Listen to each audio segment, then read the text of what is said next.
Allahu Allah Allah Allahu Allah Allah Allahu Allahu Allahu Allah. Di tengah hiruk-pikuk kota besar yang selalu bergerak cepat, ada satu sosok yang mampu menahan gelombang kesibukan dengan kehadiran yang mencengangkan.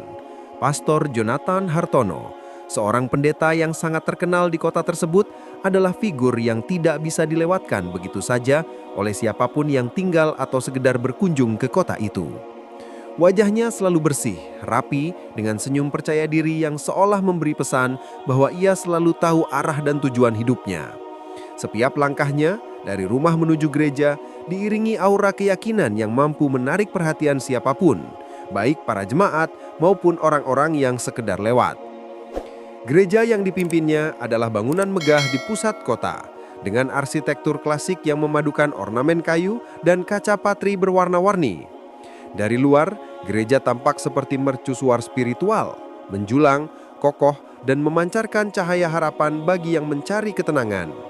Setiap hari Minggu, bahkan beberapa hari biasa, jemaat memenuhi setiap bangku, berdiri, duduk, dan berdesakan di lorong-lorong untuk mendengar khotbah Pastor Jonathan.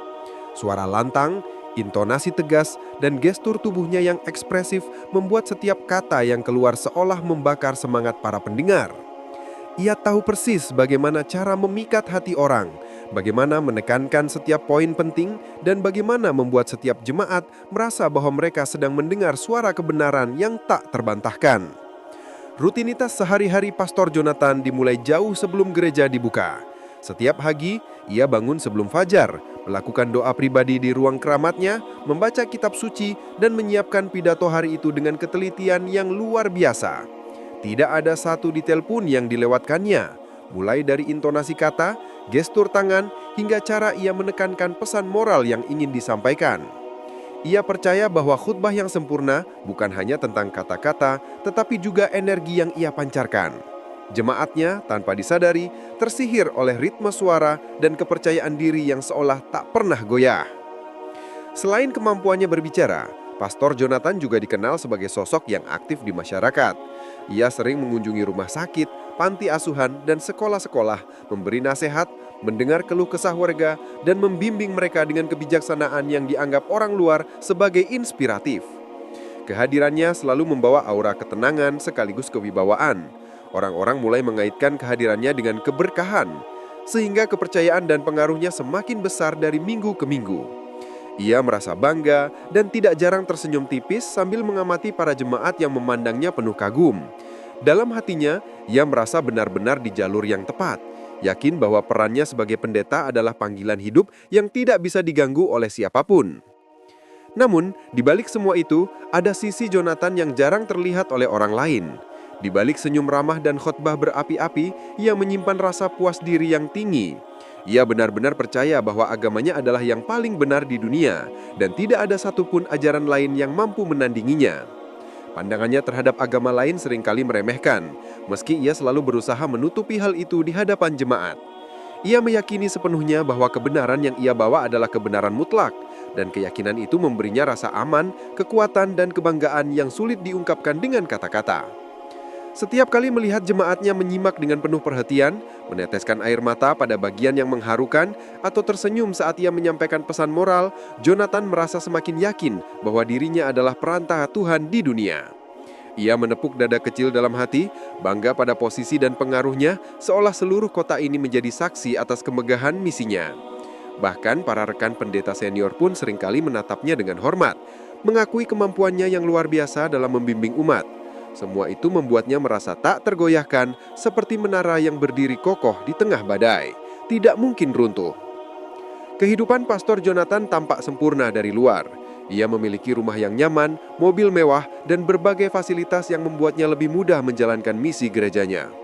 Setiap hari, ia disibukkan dengan jadwal yang padat, memimpin doa pagi, mempersiapkan khotbah, menerima kunjungan jemaat, hingga mengatur berbagai program sosial yang dijalankan gereja. Semua dilakukan dengan disiplin tinggi, dan setiap tugas dianggap sebagai bagian dari panggilan ilahi yang harus dijalani dengan sempurna. Tetapi di tengah kesibukan itu, kota tempat ia tinggal juga penuh dinamika dan keberagaman.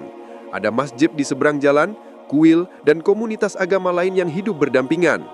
Jonathan kadangkala mengamati mereka dari jauh, menyadari keberadaan mereka, namun selalu menempatkan dirinya pada posisi superior. Ia yakin bahwa apa yang ia percayai adalah yang benar, dan semua orang harus mengikuti jejaknya, bukan karena paksaan, tetapi karena kejelasan moral dan spiritual yang ia yakini sendiri. Di sore hari, ketika cahaya matahari menembus kaca patri gereja, menyinari mimbar dan bangku jemaat dengan warna-warni hangat, Jonathan sering berdiri sejenak sebelum pulang. Ia memandangi ruang yang selama 20 tahun menjadi saksi pengabdiannya. Ada kepuasan yang menenangkan, ada rasa bangga yang membuncah, dan ada keyakinan yang begitu kuat seolah membentuk tameng tak terlihat di sekeliling dirinya. Di mata Jonathan, dunia luar bisa terus berubah. Badai bisa datang dan pergi, tetapi kebenaran yang ia pegang akan selalu tetap.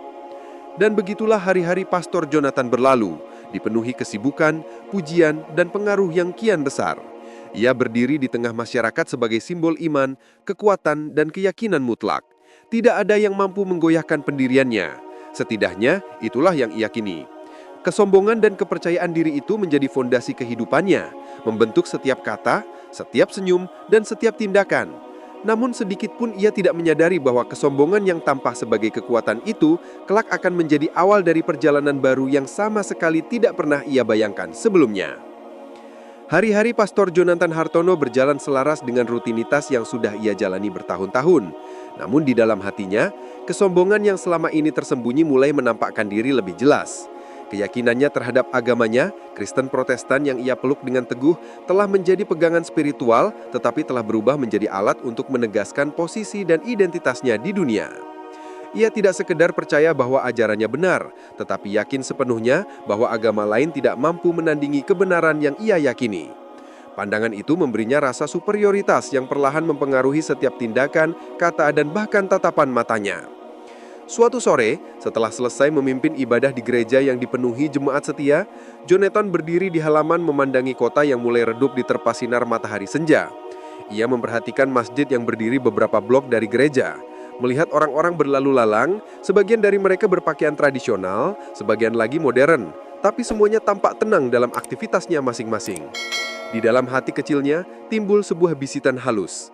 Mengapa mereka memilih jalan yang berbeda? Bukankah aku mengajarkan kebenaran yang lebih jelas, lebih sempurna? Bisikan itu bukan sekedar pertanyaan biasa. Itu adalah benih kesombongan yang perlahan membentuk dorongan untuk menegaskan dirinya sendiri lebih keras dari sebelumnya. Dalam beberapa minggu terakhir, Jonathan semakin sering menantang orang-orang yang berbeda keyakinan, meski seringkali hanya lewat perbincangan ringan atau kunjungan sosial. Ia merasa ada kebutuhan untuk membuktikan bahwa ia benar, bahwa agamanya lah yang satu-satunya jalan yang patut diikuti. Saat menghadiri acara antar agama di kota, ia tidak menahan diri untuk menunjukkan keteguhan keyakinannya. Kata-kata Jonathan terdengar meyakinkan, tegas, dan kadang menyengat, bukan dengan maksud menghina, tetapi untuk menekankan dominasi moral yang ia rasakan. Jemaat yang hadir biasanya menatapnya dengan kagum, mengangguk, dan tersenyum, sambil merasa bahwa pemimpin mereka benar-benar memiliki wibawa dan kuasa rohani. Kesombongan Jonathan tidak berhenti pada debat verbal. Ia mulai menilai agama lain dengan cara yang lebih diam-diam, namun cukup jelas bagi siapapun yang dekat dengannya. Mereka tidak memiliki struktur yang benar, pikirnya ketika melihat para pemimpin agama lain berbicara di forum publik. Tidak ada ketegasan moral seperti yang kita ajarkan. Mereka terlalu longgar, terlalu ambigu. Pandangan ini membuatnya semakin menutup diri dari kemungkinan adanya kebenaran di luar apa yang ia yakini. Ia merasa aman di benteng keyakinannya sendiri, menganggap setiap pertanyaan dari luar hanyalah gangguan kecil yang tidak pantas ia tanggapi dengan serius. Suatu hari, dalam sesi tanya-jawab di gereja, seorang jemaat muda mengangkat tangan dan bertanya, "Pastor, apakah mungkin agama lain memiliki kebenaran tersendiri meski berbeda dari kita?" Jonathan menatap pemuda itu dengan mata tajam, lalu tersenyum tipis sebelum menjawab dengan nada yang penuh keyakinan. Tidak ada yang lebih benar selain yang kita ajarkan. Setiap jalan yang berbeda hanyalah ilusi yang menyesatkan. Kita diberkati dengan pemahaman yang jelas dan tanggung jawab kita adalah membimbing orang agar mereka tidak tersesat. Jemaat mengangguk penuh keyakinan, sebagian menepuk tangan. Sementara pemuda itu hanya tersenyum gugup, tidak sepenuhnya yakin, namun merasa tertekan oleh wibawa sang pastor. Di sela-sela kunjungannya ke berbagai komunitas, Jonathan semakin merasakan dorongan untuk membuktikan supremasi agamanya.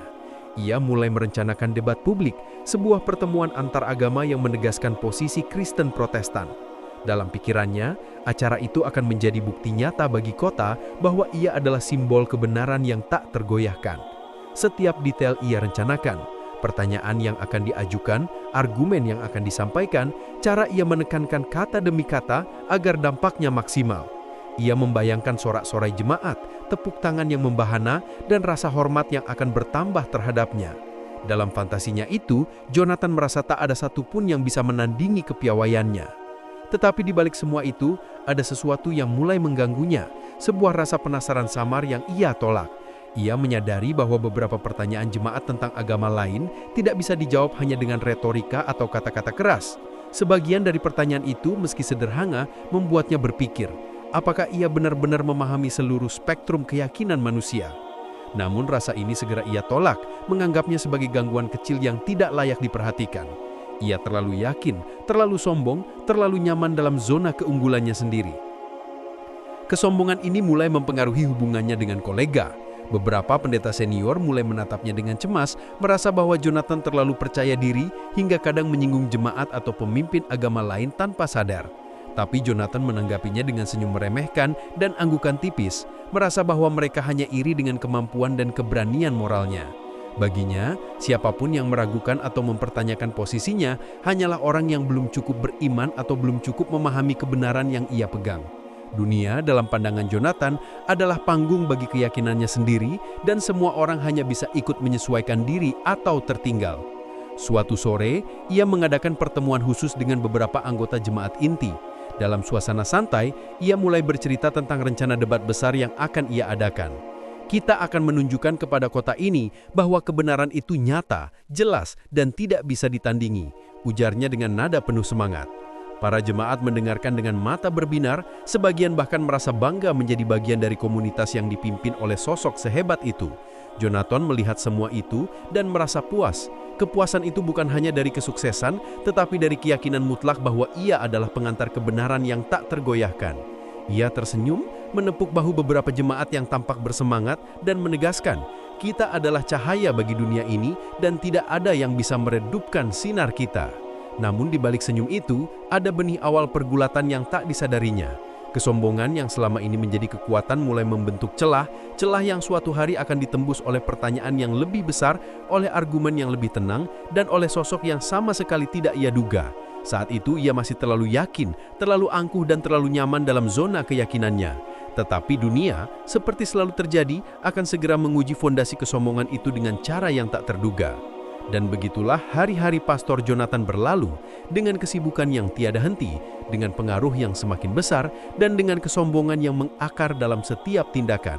Ia merasa tak tergoyahkan, merasa hidupnya berada di jalur yang benar, dan merasa bahwa dunia ini adalah panggung untuk membuktikan kebenaran agamanya. Namun benih keraguan yang samar meski ia tolak dan sembunyikan, perlahan mulai menunggu waktu untuk tumbuh, menunggu saat yang tepat untuk mengguncang dunia yang selama ini ia yakini tak bisa digoyahkan. Kesombongan Pastor Jonathan Hartono yang mengakar dalam diri seperti menara yang menjulang, kokoh dan tak tergoyahkan. Namun dunia selalu memiliki cara untuk menghadirkan tantangan yang tak terduga meski seseorang merasa sudah menaklukkan segala hal. Beberapa minggu setelah pertemuan dengan jemaat inti tentang rencana debat besar, seorang figur baru memasuki kehidupan Jonathan, sosok yang sama sekali berbeda dari semua orang yang pernah ia temui. Dr. Rahmat Saiful adalah seorang muslim yang dikenal luas di kota itu. Berbeda dengan Jonathan yang penuh semangat dan berapi-api, Dr. Rahmat adalah simbol ketenangan. Ia jarang menonjolkan diri, selalu tersenyum lembut dan berbicara dengan suara yang menenangkan. Dalam forum-forum antar agama, ia dikenal sebagai pembicara yang cerdas, bijaksana dan penuh kesabaran. Ia tidak pernah mencela, menggurui atau membangkitkan kemarahan lawan berbicaranya. Setiap kata yang keluar dari bibirnya seolah menyejukkan hati orang yang mendengar, dan setiap argumen disampaikan dengan logika yang rapi tanpa menghilangkan kelembutan hati. Suatu hari Jonathan mendapat kabar bahwa Dr. Rahmat akan menghadiri acara diskusi agama di kota, sebuah forum yang dihadiri para tokoh lintas keyakinan. Begitu mendengar namanya, sebuah dorongan muncul dalam diri Jonathan. Dorongan yang mendorongnya untuk membuktikan bahwa agamanya tidak bisa dibantah. Ia merasa bahwa menghadapi Dr. Rahmat akan menjadi momen yang perfect untuk menegaskan supremasi moral dan spiritualnya. Dalam pikirannya, tidak ada satupun argumen yang bisa mengalahkan apa yang saya ajarkan. Saya akan menunjukkan kepada dunia bahwa kebenaran kami mutlak. Hari pertemuan pun tiba. Ruangan besar di balai kota dipenuhi para peserta dari berbagai latar belakang. Kursi-kursi penuh, suasana penuh antisipasi. Jonathan memasuki ruangan dengan langkah mantap, kepala tegak, mata berbinar penuh percaya diri. Setiap langkahnya menarik perhatian dan sebagian orang mulai berbisik tentang wibawanya. Ia tersenyum tipis, menepuk bahu seorang kolega pendeta seolah memberi pesan bahwa hari ini akan menjadi momen yang membuktikan semua yang ia yakini selama ini. Dr. Rahmat sudah berada di ruangan, duduk dengan tenang, membaca beberapa catatan kecil yang ia siapkan. Pakaian sederhana namun rapi, wajah yang menenangkan dan senyum lembut yang tidak memaksa, membuat Jonathan merasa sedikit tersentak. Sebuah sensasi asing bagi pria yang terbiasa menguasai setiap perhatian. Namun Jonathan menepis rasa itu, menegakkan bahu dan berkata dalam hati, "Saya di sini untuk menang, tidak ada ruang bagi keraguan." Moderator memulai diskusi dengan memperkenalkan kedua tokoh. Jonathan diberi kesempatan pertama untuk berbicara. Dengan suara lantang, gestur tubuh yang ekspresif, dan mata yang menatap tajam ke arah audiens, ia mulai menjelaskan pandangannya tentang kebenaran iman yang ia peluk. Setiap kata diucapkan dengan intensitas tinggi, menegaskan bahwa tidak ada jalan lain yang lebih benar dari jalannya. Jemaat yang hadir, beberapa dari pendukungnya menatapnya penuh admirasi. Sementara orang-orang lain terlihat terdiam, sebagian penasaran, sebagian skeptis. Saat giliran Dr. Rahmat untuk memberikan tanggapan, Jonathan menunggu dengan sikap defensif, siap menebas setiap argumen yang muncul. Namun apa yang terjadi justru membuatnya terkejut. Dr. Rahmat berbicara dengan nada tenang, suara lembut dan kalimat yang sederhana namun padat makna. Saudara Jonathan, kebenaran itu hakikatnya bukan milik satu orang atau satu agama saja. Setiap manusia diberi jalan untuk mencari cahaya. Pertanyaan bukanlah tentang siapa yang benar atau salah, tetapi tentang bagaimana kita memahami dan menjalani kehidupan dengan hati yang jujur dan bersih. Jonathan terdiam sejenak. Ia merasa seperti suara itu menembus langsung ke inti hatinya. Tidak ada kemarahan, ejekan atau sindiran, hanya kata-kata yang begitu sederhana dan begitu damai. Ia merasa terguncang bukan karena Dr. Rahmat menyerangnya, tetapi karena kata-kata itu menantang keyakinan yang selama ini ia pegang dengan sombong. Ia sadar bahwa ini bukan sekedar debat publik biasa, ini adalah momen yang akan menuntut lebih dari sekedar kemampuan berbicara. Ini menuntut keberanian untuk menatap kenyataan yang mungkin selama ini ia abaikan. Diskusi berlanjut selama jam-jam. Jonathan mencoba menyerang dengan argumen logis, sejarah dan teologi, yakin bahwa ia memiliki bukti yang tak terbantahkan. Namun setiap kali ia mengeluarkan argumen, Dr. Rahmat menjawab dengan kesabaran dan ketenangan. Ia tidak menolak fakta, tidak menggurui, tetapi menjelaskan perspektif Islam dengan cara yang membuat Jonathan harus mendengarkan, merenungkan, dan tanpa disadari mempertanyakan beberapa hal yang ia yakini selama ini. Jonathan merasa sesuatu yang asing, rasa penasaran bercampur dengan kegelisahan, sensasi yang selama ini tak pernah ia rasakan karena selalu percaya diri dan tak tergoyahkan.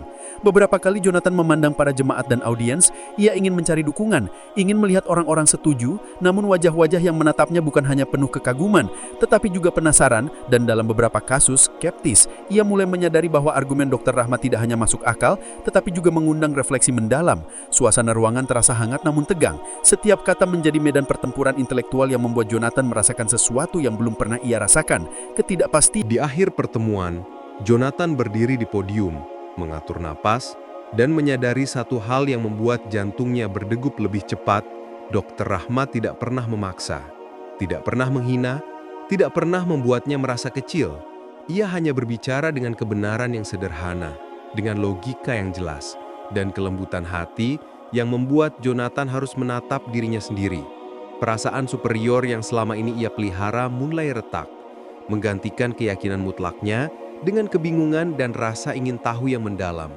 Ia merasa tersentuh sekaligus terguncang, sebuah sensasi yang tidak pernah ia alami sebelumnya.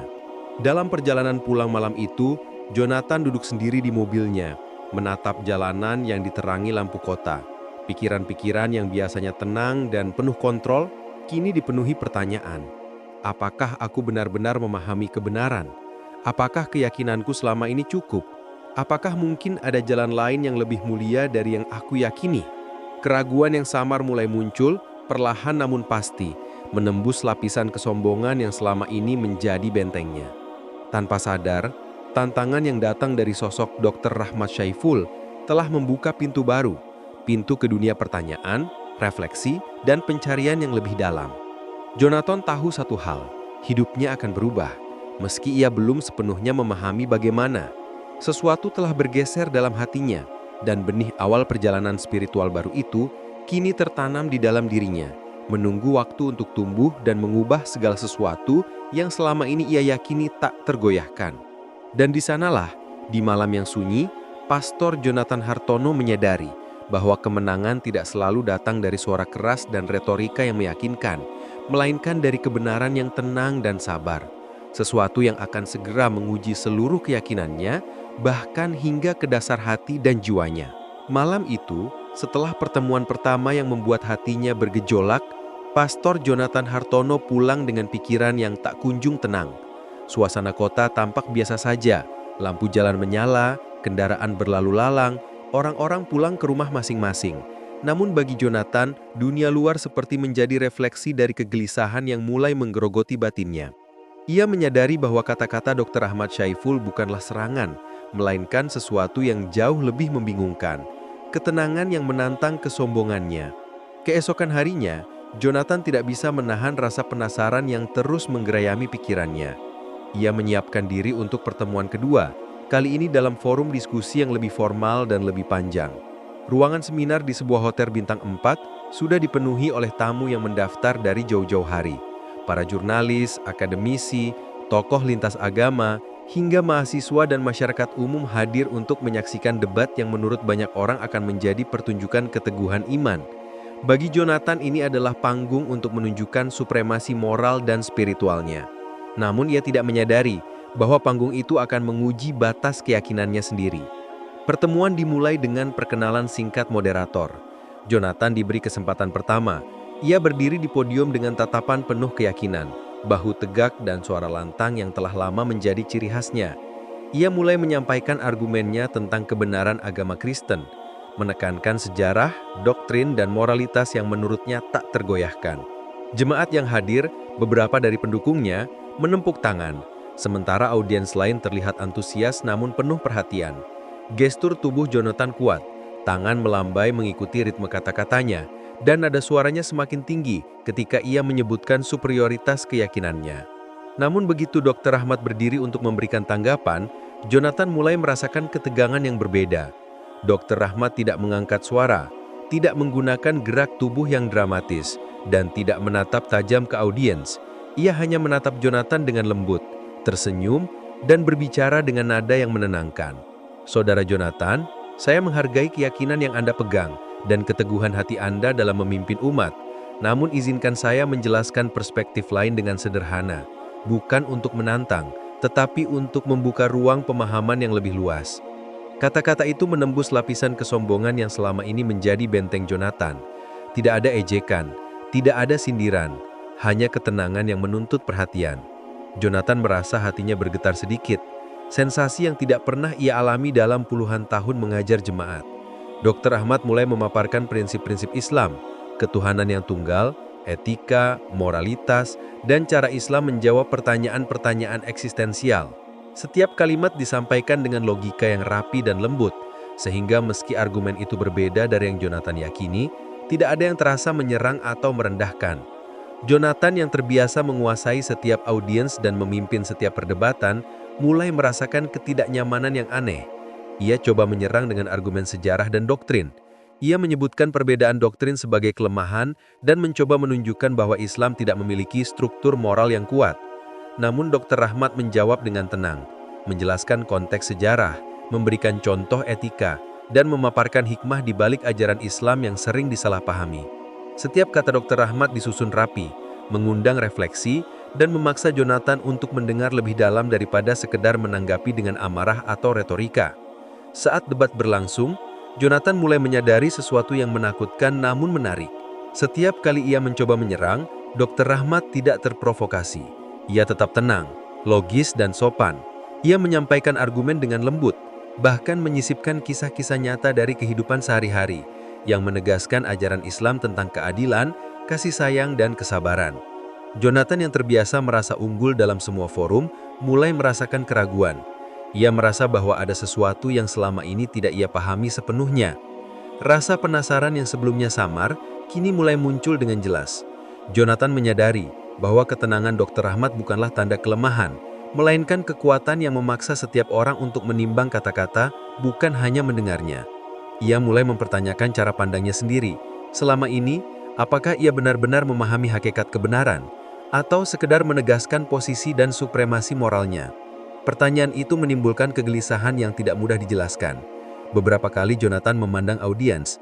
Beberapa wajah tampak terkesan dengan penjelasan Dr. Rahmat. Beberapa lainnya terlihat merenung. Ia merasa aneh, tidak lagi sepenuhnya percaya bahwa semua yang ia katakan adalah mutlak. Pergulatan batin mulai muncul, antara rasa ingin mempertahankan identitas sebagai pemimpin iman yang unggul dan rasa penasaran yang muncul tentang kebenaran ajaran lain. Pada titik tertentu, Jonathan berhenti sejenak, menarik napas panjang, dan menyadari bahwa ia telah mendengar sesuatu yang lebih daripada sekedar argumen teologis. Ia mulai merasakan ketenangan dan kedamaian yang tidak pernah ia alami sebelumnya. Setiap kali Dr. Rahmat menjelaskan tentang kasih sayang Tuhan, kesabaran dalam menghadapi kehidupan, dan pentingnya introspeksi, Jonathan merasa gelombang emosi yang membingungkan, keaguman, penasaran, bahkan sedikit rasa bersalah karena selama ini ia menilai dengan angkuh. Debat itu berlangsung selama berjam-jam. Tidak ada kemenangan mutlak, tidak ada penyerangan agresif, hanya dialog yang mengguncangkan keyakinan. Jonathan merasa setiap kata menembus pertahanan batinnya, membuka ruang untuk refleksi dan pemahaman baru. Ia merasa gelisah sekaligus terpesona. Malam itu setelah pertemuan selesai dan para audiens bubar, Jonathan duduk sendiri di mobilnya. Lampu kota berpendar, suara kendaraan dan riuh rendah manusia terdengar samar, tapi di dalam dirinya, dunia terasa sunyi. Ia menatap tangannya sendiri, seolah menahan sesuatu yang ingin keluar dari hatinya. Perasaan percaya diri yang selama ini menjadi bentengnya, kini retak, digantikan kebingungan dan rasa penasaran yang belum pernah ia alami. Ia menyadari bahwa debat itu bukan hanya tentang kemenangan atau kekalahan, tetapi tentang pertanyaan yang lebih dalam. Apakah selama ini ia benar-benar memahami hakikat kebenaran? Atau keyakinannya selama ini murni karena Tuhan, atau karena kesombongan dan keinginannya untuk selalu menang? Dan malam itu, di balik keheningan jalanan kota, Pastor Jonathan Hartono mulai menyadari sesuatu yang penting. Perjalanan spiritual yang sebenarnya baru saja dimulai. Tantangan yang datang dari sosok Dr. Rahmat Syaiful bukanlah kekalahan, melainkan pintu menuju pertanyaan-pertanyaan besar. Pertanyaan yang akan mengguncang seluruh keyakinan, kesombongan, dan bahkan identitas yang ia bangun selama bertahun-tahun. Sesuatu telah berubah dalam hatinya, sesuatu yang ia belum sepenuhnya pahami, tetapi yang akan segera memaksa dirinya untuk menghadapi kebenaran dengan cara yang tak pernah ia duga sebelumnya. Malam itu, setelah pertemuan yang panjang dengan Dr. Rahmat Syaiful, Pastor Jonathan Hartono duduk di ruang kerjanya yang sunyi, menatap tumpukan buku dan catatan yang biasanya membuatnya merasa unggul dan tak tergoyahkan. Namun kali ini, tumpukan itu tampak asing. Mereka seolah menjadi saksi bisu atas kegelisahan yang mulai menggerogoti hatinya. Hatinya tidak tenang. Setiap kali ia menutup mata, kata-kata Dr. Rahmat berputar di kepalanya. Tidak dengan nada menantang, melainkan lembut, logis, dan menembus pertahanan kesombongannya yang selama ini ia anggap tak bisa ditembus. Keesokan harinya, setelah ibadah rutin, Jonathan menyendiri di perpustakaan gereja. Ia menatap rak-rak buku yang sudah menjadi teman setianya bertahun-tahun. Namun pikirannya kini mengembara pada pertanyaan yang belum pernah ia ajukan sebelumnya. Apakah keyakinan yang selama ini aku pegang benar-benar satu-satunya jalan? Atau aku selama ini hanya menegaskan kesombongan dan supremasi diri? Pertanyaan itu begitu asing, membuat dada Jonathan sesak dan hatinya bergejolak. Dorongan untuk mencari jawaban sendiri semakin kuat. Tanpa sepengetahuan jemaat atau kolega pendeta, Jonathan mulai menyelidiki ajaran Islam. Ia membeli beberapa terjemahan Al-Quran, buku-buku tafsir, dan catatan tentang sejarah serta prinsip-prinsip moral Islam. Semua itu ia simpan dengan hati-hati, seolah menyembunyikan sesuatu yang sangat rahasia. Ia merasa sedikit bersalah karena rasa ingin tahunya bercampur dengan keraguan yang sebelumnya tak pernah ia kenal. Malam itu, ketika kota mulai sunyi dan lampu-lampu gereja memantul di jendela, Jonathan membuka Al-Quran terjemahan bahasa Indonesia dan mulai membaca dengan hati-hati. Awalnya, niatnya sederhana, mencari celah, menemukan kontradiksi, membuktikan bahwa agama ini tidak lebih baik daripada yang ia yakini. Namun halaman demi halaman yang ia baca justru menimbulkan perasaan yang asing baginya. Ketenangan, kedamaian, dan keindahan yang tidak pernah ia rasakan dalam khotbah berapi-apinya sendiri. Ayat demi ayat, meskipun sederhana, memiliki kekuatan tersendiri untuk menenangkan hati, menyentuh rasa kemanusiaan yang selama ini ia bungkam dengan retorika dan amarah. Jonathan membaca tentang konsep ketuhanan yang tunggal, tentang kesabaran, tentang kejujuran dan kasih sayang terhadap sesama manusia. Ia merenungkan kata-kata yang tidak menggurui, yang tidak menuntut untuk menyerah, tetapi mengajak untuk introspeksi. Semakin dalam ia membaca, semakin ia merasakan ketenangan yang sebelumnya tidak pernah ia temukan dalam hidupnya. Sensasi itu membuatnya terdiam, hampir tak percaya. Selama puluhan tahun, ia mengisi hidupnya dengan pidato, khotbah, dan pertunjukan wibawa, namun kedamaian seperti ini tidak pernah ia alami. Di malam-malam berikutnya, Jonathan rutin duduk sendiri dengan Al-Quran dan buku-buku tafsir. Setiap malam, ia membaca, merenungkan, dan menulis catatan pribadi di jurnalnya. Ia menulis pertanyaan, kesan, dan refleksi batin yang muncul seiring ia memahami ajaran Islam lebih dalam. Ia merasa ada sesuatu yang membangkitkan kerendahan hati, sesuatu yang membuatnya sadar akan keterbatasan pengetahuannya sendiri. Kesombongan yang selama ini menjadi perisai kini mulai retak. Ia mulai mengakui bahwa mungkin selama ini ia terlalu yakin, terlalu sombong, dan terlalu menutup diri terhadap kebenaran lain. Suatu malam, ketika hujan turun di jendela dan suara tetesannya menenangkan ruang yang sepi, Jonathan menutup Al-Quran dan menatap langit-langit. Air matanya menetes tanpa ia sadari. Ia merasakan kombinasi rasa kagum, bersalah, dan lega yang tidak dapat ia jelaskan dengan kata-kata. Ia merasakan bahwa selama ini ia menilai diri sendiri terlalu tinggi, mengukur segala sesuatu dengan standar kesombongan dan kekuasaan moral. Kini, di hadapan ajaran yang sederhana namun mendalam ini, ia merasa kecil, namun sekaligus damai. Pergulatan batin semakin intens. Jonathan mulai mempertanyakan beberapa ajaran yang selama ini ia anggap mutlak. Ia menimbang kembali cara ia menilai orang lain, cara ia menyampaikan khotbah, dan cara ia membangun pengaruh. Ia menyadari bahwa beberapa tindakannya selama ini lebih didorong oleh keinginan untuk menegaskan dominasi daripada keikhlasan iman. Kesadaran ini membuatnya gelisah, namun juga membangkitkan rasa ingin berubah. Ia mulai mengerti bahwa iman bukan sekedar menunjukkan kekuatan, tetapi juga tentang ketulusan, kedamaian, dan kejujuran pada diri sendiri. Di sela-sela membaca dan refleksi, Jonathan sering teringat kata-kata Dr. Rahmat. Kebenaran bukanlah milik siapapun, tetapi cahaya yang bisa ditemukan siapa saja yang mau membuka hati. Kata-kata itu terus menghantui pikirannya, menumbuhkan rasa penasaran yang sebelumnya ia tolak dan kini berkembang menjadi dorongan untuk memahami lebih dalam, bukan untuk menyerang atau membuktikan kesalahan. Ia merasakan sensasi yang sama sekali baru, kekaguman dan ketertarikan pada ajaran yang selama ini ia anggap lawan. Hari demi hari, Jonathan mulai merasakan transformasi batin yang halus namun nyata. Penasaran yang awalnya hanya sebatas keingintahuan, kini berkembang menjadi ketertarikan. Keraguan yang samar, perlahan membentuk ruang bagi ketenangan dan kerendahan hati. Ia mulai menyadari bahwa selama ini, kesombongannya menutup mata terhadap kedamaian yang mungkin bisa ditemukan di luar keyakinan yang selama ini ia pegang. Ia merasakan bahwa perjalanan spiritual bukan tentang kemenangan dalam debat, tetapi tentang menemukan kedamaian batin yang sejati. Pada akhirnya malam itu Jonathan menutup buku dan memandang dirinya di cermin. Wajah yang selama ini penuh keyakinan dan wibawa kini menunjukkan seseorang yang mulai berubah. Ada kesadaran baru dalam mata dan geraknya, kesadaran bahwa pencarian kebenaran tidak selalu sejalan dengan kesombongan. Ia tersenyum tipis, merasakan ketenangan yang sebelumnya tidak ia kenal, dan menyadari bahwa perjalanan yang sebenarnya baru saja dimulai. Benih perubahan yang muncul dari rasa penasaran dan refleksi kini telah tertanam di hatinya, menunggu waktu untuk berkembang menjadi transformasi yang lebih mendalam. Jonathan tahu satu hal dengan pasti, kehidupan yang selama ini ia bangun di atas kesombongan kini mulai terguncang. Namun ia juga menyadari bahwa dalam pergulatan batin ini ada harapan baru.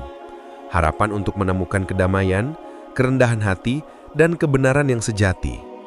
Dan malam itu, di ruang kerjanya yang sunyi, Pastor Jonathan Hartono pertama kali merasakan ketenangan yang selama ini tidak pernah ia temukan. Ketenangan yang menandai awal perjalanan spiritual yang tak terduga.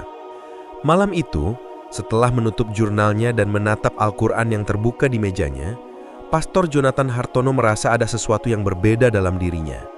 Ketenangan yang perlahan tumbuh selama beberapa minggu terakhir semakin jelas terasa. Namun, perasaan damai ini tidak datang tanpa konsekuensi. Ia sadar, dunia yang selama ini ia kuasai dengan pidato berapi-api, gestur kuat dan retorika yang menedaskan supremasi moralnya, kini terasa asing. Ada retakan kecil di benteng kesombongan yang selama ini ia bangun. Retakan yang perlahan membesar setiap kali ia merenung sendirian. Keesokan harinya, di gereja besar di mana ia biasa berkhotbah, Jonathan bersiap untuk ibadah minggu rutin. Ia berdiri di belakang mimbar, menatap jemaat yang sudah memenuhi bangku-bangku dengan wajah antusias dan penuh harapan. Biasanya saat ia mulai berbicara, ruangan akan bergemuruh oleh sorakan dan tepuk tangan dari mereka yang mengagumi pidatonya yang penuh semangat. Namun, hari ini sesuatu berbeda. Jonathan merasakan bahwa kata-kata yang akan ia ucapkan tidak lagi datang dari dorongan untuk mengesankan atau menegaskan kekuatan, melainkan dari sebuah tempat yang lebih dalam, tempat yang tenang, reflektif, dan jujur. Ia membuka khotbahnya dengan salam hangat dan senyum lembut. Nada suaranya tidak lagi keras, tidak lagi memaksa perhatian, melainkan mengalir dengan kehangatan yang tidak biasa. Jemaat yang hadir terdiam sejenak, terkejut oleh perubahan yang terlihat jelas. Beberapa dari mereka saling bertukar pandang, heran melihat Pastor Jonathan yang biasanya menggebu-gebu, kini berbicara dengan kelembutan dan refleksi. Kata-kata Jonathan menekankan pentingnya introspeksi, empati, dan memahami hati sesama. Ia menceritakan kisah-kisah inspiratif yang sederhana, mengajak jemaat untuk merenungkan kehidupan mereka sendiri tanpa menegaskan superioritas iman secara eksplisit. Beberapa rekan pendeta yang duduk di sisi altar tampak curiga. Mereka menatap satu sama lain dengan alis terangkat, bertanya-tanya apakah Jonathan sedang melemah, kehilangan keyakinan, atau bahkan terseret oleh pengaruh luar. Diskusi sebelumnya dengan Dr. Ahmad, pikiran-pikiran yang tumbuh dari membaca Al-Quran dan malam-malam refleksi sendirian tampaknya mulai terlihat di perilaku Jonathan. Nada khotbahnya yang lebih lembut adalah sinyal pertama dari transformasi batin yang diam-diam terjadi. Jonathan menyadari bahwa perubahan ini tidak mudah. Ia merasakan tekanan yang luar biasa, percampuran antara dunia lama dan dunia baru. Dunia lama adalah gereja, jemaat yang setia dan reputasi yang telah dibangun bertahun-tahun. Dunia baru adalah rasa ketenangan yang ia rasakan saat membaca, merenung, dan memahami nilai-nilai yang selama ini ia pandang sebelah mata. Ia berada di persimpangan antara ambisi dan kedamaian, antara keyakinan lama yang mengakar dan keraguan yang perlahan tumbuh. Hari-hari berikutnya, Jonathan mulai memperhatikan perilakunya sendiri dengan lebih sadar. Saat berinteraksi dengan jemaat setelah ibadah, ia tidak lagi menyapa dengan sikap superior, melainkan dengan kelembutan yang membuat beberapa orang terkejut. Ia mulai mendengarkan lebih banyak daripada berbicara, memberikan nasihat yang jujur tanpa harus memaksakan pendapat, dan menghargai pandangan jemaat yang berbeda. Beberapa orang merasa hangat, namun sebagian lain yang terbiasa dengan pidato berapi-api Jonathan mulai mempertanyakan perubahan ini. Di sisi lain, tekanan batin Jonathan semakin nyata. Ia merasa bersalah karena merasa seolah-olah kehilangan sebagian kekuatan dan pengaruhnya. Ia merindukan suara tepuk tangan yang biasanya memenuhi gereja, dan kadang merasa ketakutan bahwa jemaat akan menilai perubahan ini sebagai kelemahan. Rasa penasaran dan ketertarikan pada ajaran Islam yang selama ini ia pelajari diam-diam menambah konflik internal. Ia merasa bersalah karena kesadaran dan kedamaian yang ia rasakan tampaknya bertentangan dengan citra dirinya sebagai pemimpin rohani yang kuat dan tak tergoyahkan. Pada satu titik, Jonathan duduk sendirian di ruang gereja yang sepi setelah ibadah. Cahaya senja menembus jendela kaca patri, memantul lembut di lantai kayu. Ia menarik napas panjang, menutup mata, dan merasakan retakan di dalam dirinya semakin nyata. Kesombongan yang selama ini menjadi perisai, kini mulai tergantikan oleh rasa rendah hati yang hangat namun asing. Ia mengingat kembali kata-kata Dr. Rahmat. Kebenaran bukan milik siapapun, tetapi cahaya yang bisa ditemukan siapa saja yang membuka hati. Kata-kata itu kini terasa seperti guntur halus yang mengguncang fondasi batinnya. Jonathan sadar bahwa perubahan ini tidak akan mudah diterima oleh dunia luar, termasuk jemaat yang selama ini memujanya. Ia harus menjaga keseimbangan antara tetap menjalankan tugasnya sebagai pastor dan menghormati proses transformasi batin yang tengah berlangsung. Malam demi malam ia merenung, membaca, dan menulis catatan pribadinya tentang refleksi, keraguan, dan ketenangan yang mulai muncul. Setiap malam, ia merasakan retakan itu semakin melebar, retakan yang menyakitkan sekaligus membebaskan. Retakan ini membuatnya sadar akan satu hal. Ia tidak lagi bisa sepenuhnya percaya pada cara lama, tidak lagi bisa menganggap semua yang ia pegang sebagai mutlak. Ia berada di titik persimpangan antara dunia lama yang penuh wibawa dan ambisi, serta dunia baru yang menuntut kerendahan hati, kejujuran, dan keterbukaan. Pergulatan ini tidak hanya mempengaruhi pidatonya, tetapi seluruh identitasnya. Siapa ia? Apa yang ia percaya? Dan bagaimana ia ingin hidup? Jemaat mulai berbicara di antara mereka sendiri. Beberapa memuji kelembutan khotbahnya, menyebutnya lebih menyentuh hati, lebih manusiawi. Namun beberapa orang yang terbiasa dengan pidato berapi-api mulai menggerutu, merasa kehilangan sosok pastor yang kuat. Jonathan merasakan campuran kepuasan dan kecemasan. Ia tahu bahwa perubahan ini hanya bisa dilalui dengan keberanian untuk tetap jujur pada dirinya sendiri, sekalipun dunia menilai sebaliknya. Malam itu, setelah gereja sepi, Jonathan duduk sendirian di bangku kayu. Cahaya lilin memantul di gelas jendela, bayangan menari di dinding. Ia menarik nafas panjang dan merasakan sesuatu yang belum pernah ia rasakan sebelumnya. Kedamaian batin yang lembut namun kuat. Retakan di dalamnya bukan lagi ancaman, melainkan jalan menuju pemahaman yang lebih dalam tentang iman, kesadaran diri, dan kebenaran yang sejati. Ia tahu bahwa perjalanan ini baru sebagian, dan keputusan besar akan segera menunggu di depannya.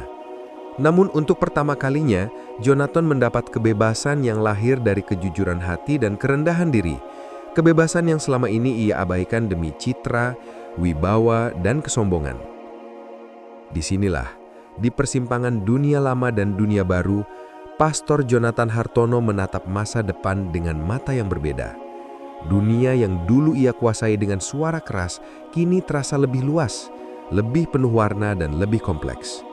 Retakan di dalam dirinya bukanlah kehancuran, melainkan awal dari transformasi yang akan mengubah setiap aspek kehidupannya. Pidato, jemaat, rekan pendeta, bahkan dirinya sendiri. Dan di malam itu, di ruang gereja yang sunyi, Pastor Jonathan pertama kalinya merasakan kedamaian batin yang ia cari selama ini bukanlah ilusi, melainkan sesuatu yang sudah ada dalam dirinya, menunggu untuk ditemukan. Retakan yang selama beberapa minggu terakhir mulai membentuk perubahan dalam diri Pastor Jonathan Hartono, kini telah menjadi sebuah arus yang tak bisa ia bendung lagi. Ia tahu bahwa momen penentu itu akan datang, dan hari Minggu itu menjadi titik puncaknya. Gereja besar di pusat kota dipenuhi oleh jemaat dari berbagai kalangan. Mereka datang dengan penuh harapan. Beberapa penasaran dengan perubahan yang terdengar tentang khotbah Jonathan. Beberapa hanya ingin menyaksikan karismanya yang terkenal. Saat Jonathan berdiri di belakang mimbar, ia menatap langit-langit gereja, memejamkan mata sejenak, dan menarik napas panjang. Semua pengalaman malam-malam sunyi, setiap kata-kata Dr. Rahmat, setiap pertanyaan yang mengusik hatinya, kini berkumpul dalam satu titik, panggilan untuk kejujuran batin yang tak bisa lagi ditunda. Ia memulai khotbahnya dengan nada yang sudah dikenal oleh semua jemaat, suara lantang, tegas, dan penuh wibawa, membangkitkan rasa kagum dan antusiasme. Jemaat menyambut dengan tepuk tangan yang hangat seperti biasa. Namun, Perlahan, nada suara Jonathan mulai berubah.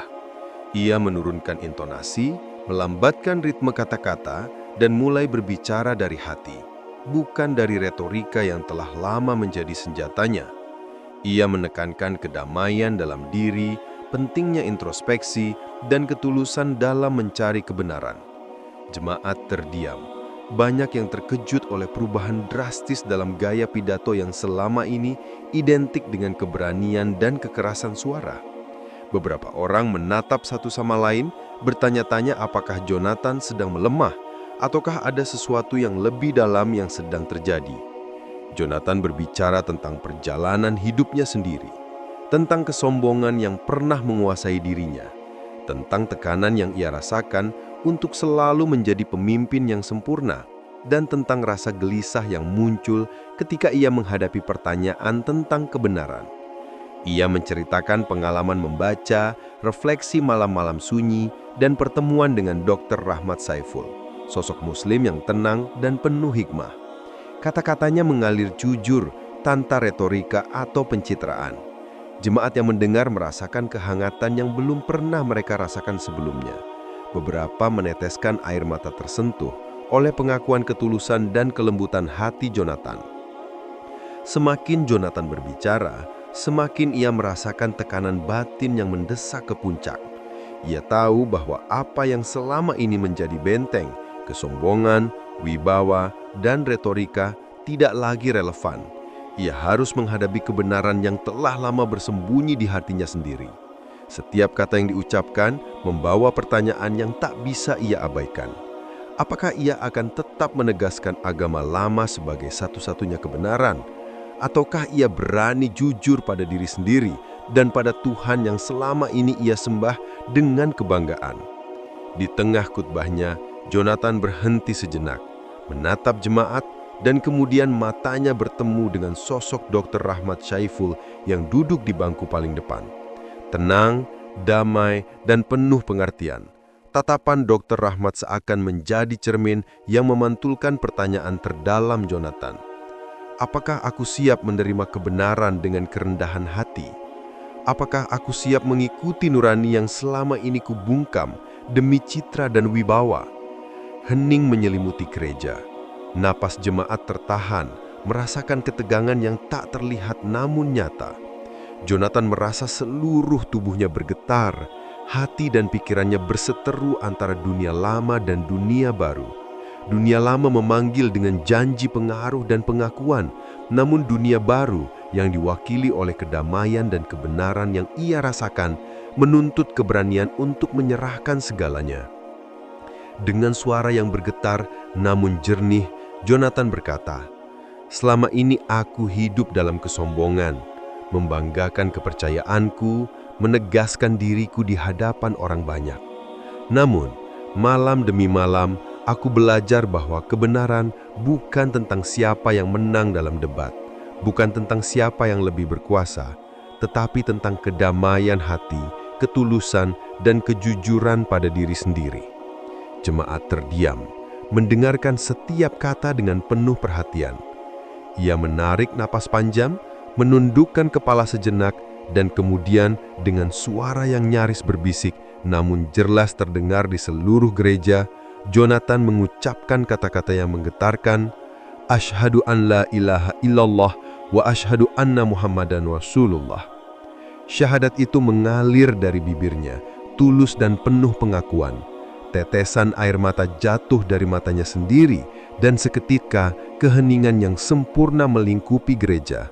Beberapa jemaat meneteskan air mata, beberapa terdiam dalam keterkejutan, dan beberapa tidak bisa menahan rasa haru yang membanjiri hati mereka. Dr. Rahmat Saiful berdiri dan mendekati Jonathan, menepuk punggungnya dengan lembut.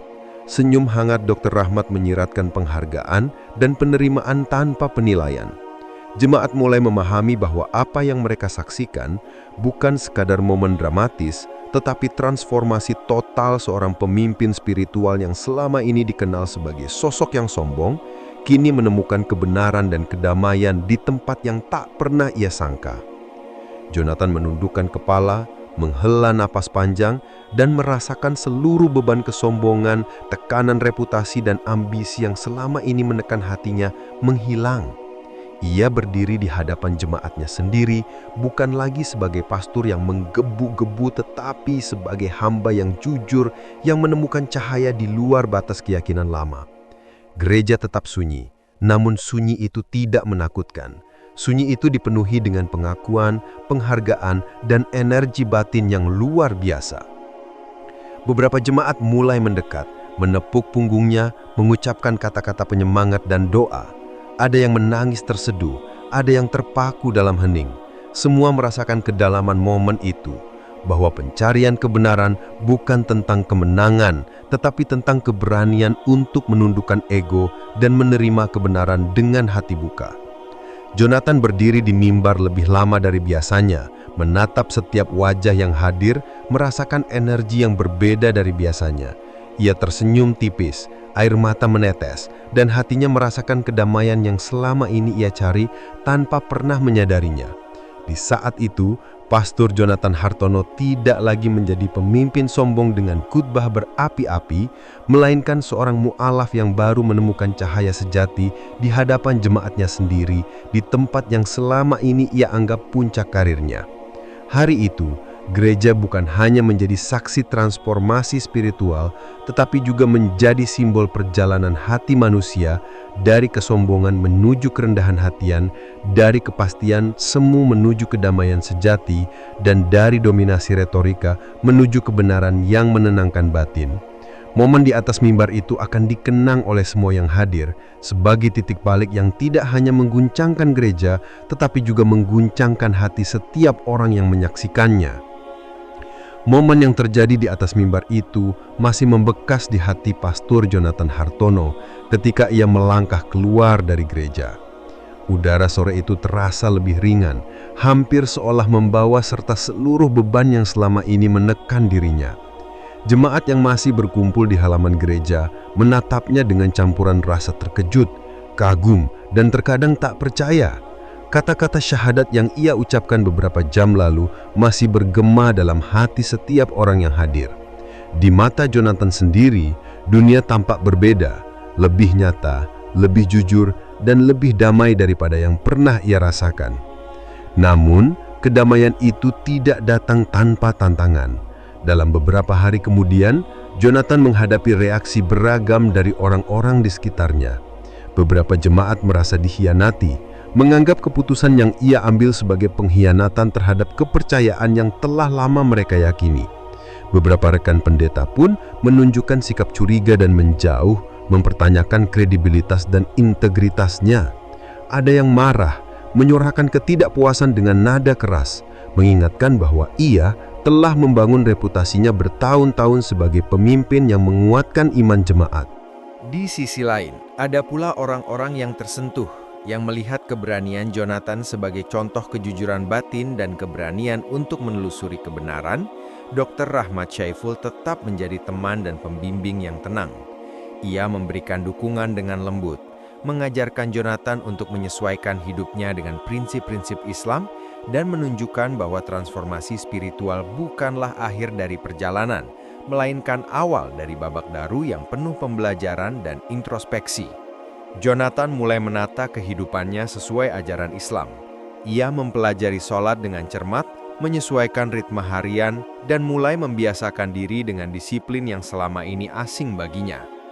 Malam-malam sunyi yang dahulu ia gunakan untuk membaca buku dan merenung, kini diisi dengan doa, refleksi, dan zikir. Ia merasakan kedamaian yang luar biasa setiap kali menunaikan sholat, seolah semua kegelisahan yang selama ini menghantui hatinya larut dalam kesadaran akan kehadiran Tuhan yang Maha Esa. Namun perjalanan ini tidak selalu mudah. Ia seringkali menghadapi rasa bersalah dan keraguan. Bagaimana reaksi jemaat lama? Bagaimana reputasinya? Bagaimana teman dan kolega yang dulu memandangnya sebagai sosok kuat akan melihat perubahan ini?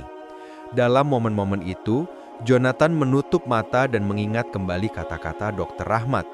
Nurani yang jujur selalu menunjukkan jalan, meski dunia menolak melihatnya. Kata-kata itu menjadi pegangan, membantunya melewati ketidakpastian dan kekhawatiran yang sesekali muncul. Seiring waktu, Jonathan mulai memahami makna sesungguhnya dari ajaran Islam. Ia belajar tentang kesabaran, kejujuran, kasih sayang, dan tanggung jawab terhadap sesama manusia. Ia menyadari bahwa banyak prinsip yang selama ini ia percayai dalam kehidupannya sebenarnya sejalan dengan nilai-nilai ini, namun ia terlalu terjebak dalam kesombongan dan ego untuk benar-benar merasakannya. Kedamaian yang ia temukan kini bukanlah akibat dari pujian atau wibawa, melainkan lahir dari ketulusan, refleksi, dan pengakuan atas keterbatasannya sendiri. Interaksi dengan orang-orang di sekitarnya pun berubah. Jonathan mulai mengunjungi tetangga yang sebelumnya hanya ia sapa sekadar formalitas, mengobrol dengan ramah, membantu mereka yang membutuhkan, dan berbagi pengalaman spiritual yang kini ia alami. Beberapa orang terkejut dengan perubahan sikapnya, namun perlahan mereka menyadari bahwa transformasi ini tulus. Kehidupannya menjadi lebih sederhana, namun lebih bermakna. Ia tidak lagi mengejar pengaruh atau pengakuan, melainkan mencari kedamaian dan keselarasan dengan Tuhan dan manusia. Salah satu momen penting yang membuat Jonathan semakin mantap adalah ketika ia berdiskusi kembali dengan Dr. Ahmad. Mereka berbicara tentang perjalanan spiritual, tantangan menghadapi penolakan, dan bagaimana iman yang sejati muncul dari kesadaran, bukan tekanan sosial. Dr. Ahmad menegaskan bahwa jalan menuju kebenaran tidak selalu mudah dan seringkali bertentangan dengan ekspektasi dunia. Jonathan menyadari bahwa segala kesulitan, kebingungan, dan tekanan yang ia alami justru menjadi bagian dari proses penyucian batin. Proses yang membimbingnya pada kedamaian yang belum pernah ia rasakan sebelumnya. Hari demi hari, Jonathan menata ulang kehidupannya secara menyeluruh. Ia menyesuaikan cara berpakaian, interaksi sosial, kebiasaan makan, hingga pola pikirnya. Ia mulai menulis refleksi pribadi tentang perjalanan spiritual yang ia jalani, mencatat setiap perasaan, keraguan, dan ketenangan yang ia rasakan. Tulisan-tulisan itu bukan untuk dipublikasikan, melainkan sebagai sarana introspeksi dan pengingat perjalanan yang telah mengubah hidupnya secara total. Tantangan terbesar tetap muncul dari luar. Sebagian jemaat lama menolak untuk memahami. Beberapa orang yang dulu ia hormati kini menanggapi dengan sinis. Bahkan ada yang menjelekkan perubahan yang ia lakukan. Namun Jonathan belajar menerima bahwa pencarian kebenaran adalah perjalanan pribadi. Tidak semua orang akan mengerti atau setuju. Yang terpenting adalah ia mengikuti nurani, menempatkan kejujuran dan kedamaian batin di atas semua ekspektasi dunia. Dalam beberapa bulan, Jonathan mulai merasa damai. Ia menyadari bahwa transformasi yang ia alami bukan sekadar tentang pindah agama, tetapi tentang menemukan diri sejati, memahami arti iman, dan menyadari bahwa hidup yang tenang lahir dari ketulusan, refleksi, dan pengakuan atas keterbatasannya sendiri. Di akhir bab ini, Jonathan berdiri di halaman rumahnya, menatap langit senja yang berwarna keemasan. Angin sore menimpa wajahnya dengan lembut, seolah membawa pesan dari alam semesta. Ia tersenyum tipis, merasakan kedamaian yang selama ini ia cari, dan menyadari bahwa perjalanan hidupnya telah memasuki babak baru. Babak yang tidak ia bayangkan sebelumnya, namun penuh berkah dan makna. Ia tahu, meski tantangan tetap ada, nurani dan keyakinan baru yang ia temukan akan menjadi panduan dalam setiap langkah, membawanya ke arah kehidupan yang lebih damai, tulus, dan penuh rahmat. Pastor Jonathan Hartono yang kini menjadi mualaf dengan nama baru, berdiri dengan tegak, tidak lagi sebagai sosok yang sombong dan penuh wibawa, tetapi sebagai manusia yang sadar, rendah hati, dan penuh kedamaian. Kehidupan barunya bukan sekedar perubahan ritual atau simbol, melainkan transformasi batin yang sejati. Transformasi yang lahir dari pencarian kebenaran, rendah hati, dan keberanian untuk mengikuti nurani meskipun dunia menolaknya. Dan dengan senyum di wajahnya, Jonathan melangkah ke hari-hari berikutnya, siap menghadapi tantangan baru, belajar lebih dalam tentang iman, dan hidup sesuai dengan kebenaran yang kini menuntun hatinya. Di sanalah ia menemukan inti dari perjalanan spiritualnya, kedamaian yang lahir dari keberanian untuk jujur pada diri sendiri, kebenaran yang ditemukan dalam hati, dan hidup yang diarahkan oleh nurani yang terbuka.